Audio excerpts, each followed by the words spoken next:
हाम्रो बर्दियाको निर्माण व्यवसायी सङ्घको केन्द्रीय सदस्य हाम्रो एकदम निडर हक्की पहिलो नम्बर महिला हुनुहुन्थ्यो हाम्रो।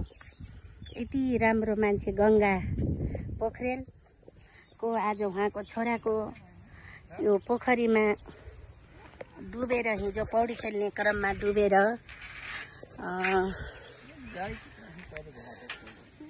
बेपत्ता भएका छन्।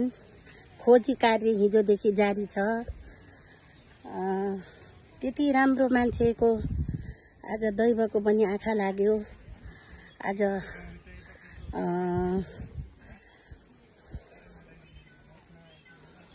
यति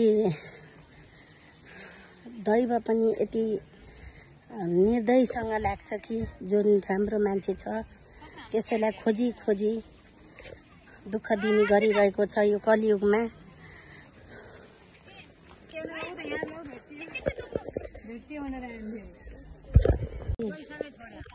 यही नदीमा यो बबई नदी हो। कुन हो? उता पारी गएर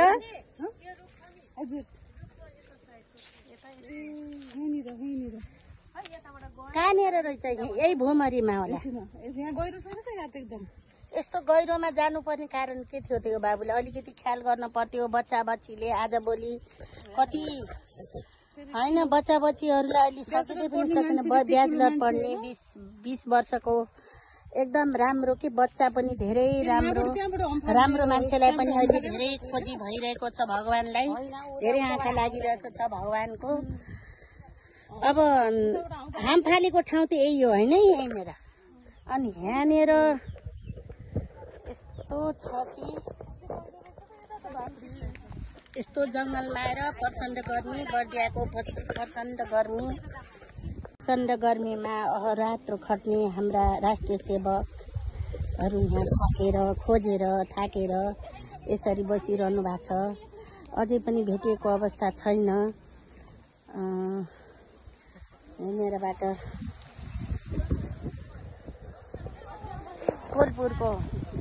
कोलपुरबाट पनि हाम्रा राष्ट्रिय शमशेरगञ्ज कोलपुर शमशेरगञ्जका टोली पनि यहाँ खटिरहनु भएको छ।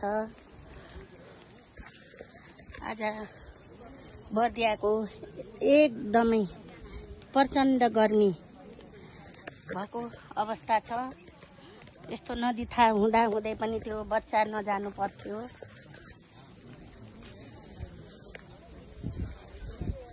हाम्रो निरज शर्माज्यू कता जानुभएछ? आउनु भएको थियो। कता जानुभएछ? ऊ थाकेर सबैजना राष्ट्रिय सेवकहरू खोजी कार्य जारी भइरहेको छ। यस्तो नदीले बगाउन सक्छ र? सक्दैन। बगाउन सक्ने जस्तो नदी त छैन त खै। अब जबसम्म डुबिरहेछन् तबसम्म त मान्छेहरू लागिरहेछन्। कहाँनिर उत्रेको अवस्था त छैन। तलपट्टि दब्न सक्छ।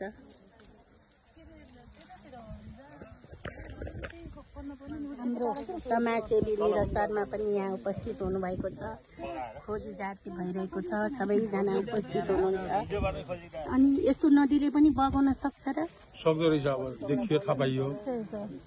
खोजी कार्य यस्तो पनि दैवी प्रकोपले यस्तो गराउँदो रहेछ जस्तो लाग्यो कि मलाई। दहमा डुबे। अब केटाकेटी हो न पौडी खेल्न जाने चाहिँ थिएन यिनीहरूले। अब लैलैमा लागे नदीमा नहुँदाखेरि कहाँनिर गहिरो थियो फसे। अब त्यही हिसाबले खोजी कार्य भइरहेको छ। सायद अब छिटै रात दिन खटिरहनु भएको छ हजुर त यो जङ्गलको छेउमा आएर।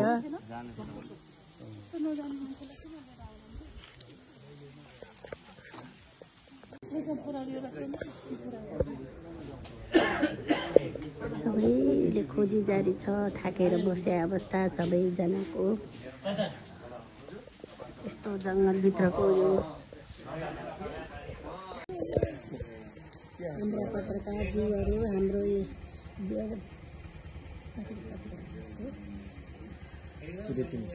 सूर्यकुञ्जका संवाददाता विष्णु अधिकारीज्यू, फरक समाचारका कृष्ण भूषालज्यू, हाम्रो एबी न्युज टेलिभिजनका संवाददाता हाम्रो दुर्गा आचार्यज्यू सबैजनाले यहाँ खोजी कार्य जारी छ। उहाँहरू समाचारको क्रममा हुनुहुन्छ, दिनरात खटिरहनु भएको छ।